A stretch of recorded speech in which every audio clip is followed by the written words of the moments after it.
ఇప్పుడు మీకు ఉదాహరణకి ఈ రోజు వరకు ఎంత ప్రొక్యూర్మెంట్ అని చూస్తే తెలంగాణలో 60 లక్షల మెట్రిక్ టన్నులు అయిందంటే ఆంధ్రప్రదేశ్లో 24 లక్షల మెట్రిక్ టన్నులు, తమిళనాడులో 11-12 లక్షల మెట్రిక్ టన్నులు, మహారాష్ట్రలో ఒక 3 లక్షల మెట్రిక్ టన్నులు, కేరళలో 2 లక్షల మెట్రిక్ టన్నులు.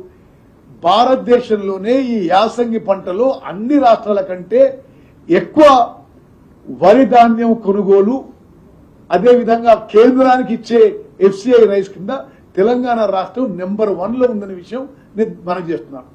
నెక్స్ట్,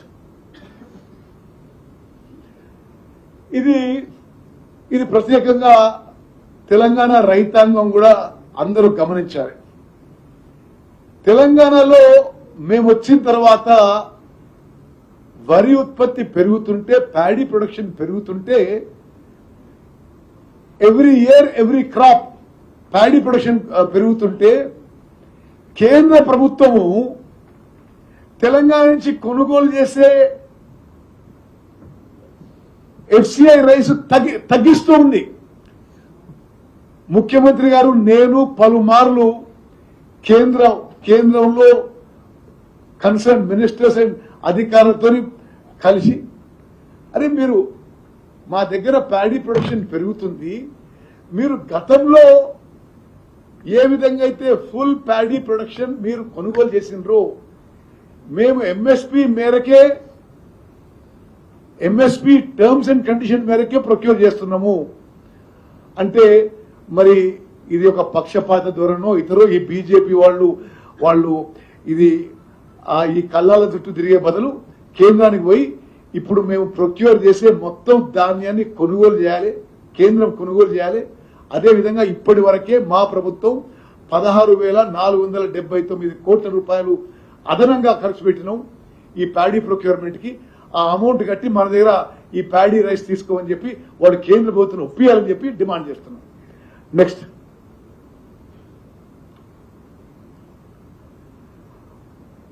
అదేవిధంగా ఎంతైతే వరి ధాన్యం ఉత్పత్తి అవుతుందో తెలంగాణలో, ఆ వరి ధాన్యం ఉత్పత్తిలో తక్కువ పర్సెంటేజ్, తక్కువ టార్గెట్ తెలంగాణకే రావడం జరుగుతుంది.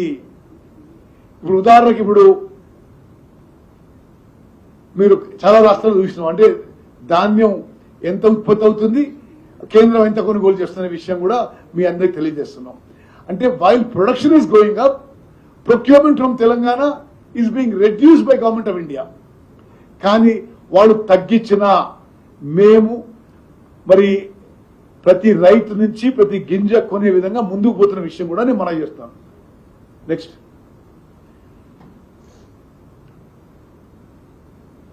మీకు మేము వచ్చిన రెండేళ్లలో ఎగ్జాక్ట్ ఫిగర్స్ ఇవ్వడానికి ఈ ఫిగర్స్ మేము ముందు పెట్టినాము.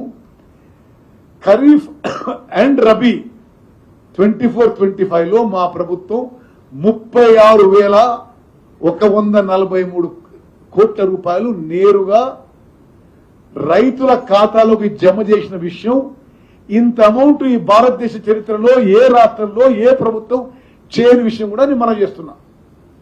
అదేవిధంగా ఇప్పుడు జరుగుతున్న ఈ KMS 25-26 లో మరి ఈ ఖరీఫ్ ఈ యాసంగి పంట ఇప్పుడు ఆన్గోయింగ్ పంట కలిపి 39,359 కోట్ల రూపాయలు తెలంగాణలో వరి రైతులకి నేరుగా వాళ్ళ అకౌంట్లోకి ఇవ్వడం జరుగుతుంది.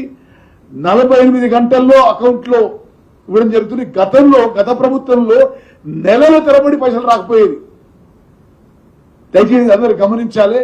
మీరు ఒక ఆలోచన చేయండి, వరి రైతులకే ఒక్క సంవత్సరానికే మేము 40,000 కోట్ల రూపాయలు ఇస్తున్నామంటే తెలంగాణలో ఎంత రైతు పక్షపాత ప్రభుత్వం మీరు అందరూ గమనించాలి. నెక్స్ట్,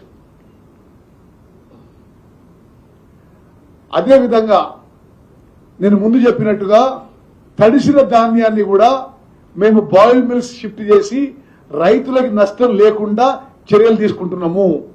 ఇప్పటి వరకు 10,214 మెట్రిక్ టన్నుల తడిచిన ధాన్యం కొనుగోలు చేయడం జరిగింది. మరి అదేవిధంగా ఎన్ని వెహికల్స్ పాసిబుల్ అయితే అన్ని వెహికల్స్, మరి ఇసుక లారీలన్నీ సిమెంట్ లారీలు అన్ని కూడా ఈ వారం 10 రోజులు ప్యాడీ ప్రొక్యూర్మెంట్ కి మొబిలైజ్ చేయడం జరిగింది. అదేవిధంగా డైలీ ప్రొక్యూర్మెంట్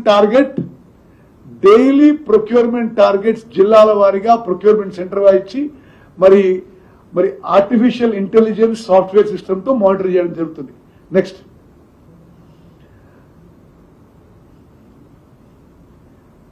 అదేవిధంగా మరి గత 2 ఏళ్లలో తెలంగాణలో highest paddy production, highest procurement జరిగిన విషయం మీ ద్వారా యావత్ తెలంగాణ ప్రజానీకానికి, తెలంగాణ రైతాంగానికి తెలియజేస్తున్నాం. అదేవిధంగా ఎంఎస్పి పేమెంట్స్ మరి 48 నుంచి 72 గంటల్లో ఎంఎస్పి పేమెంట్స్ ఇవ్వడం జరుగుతుంది.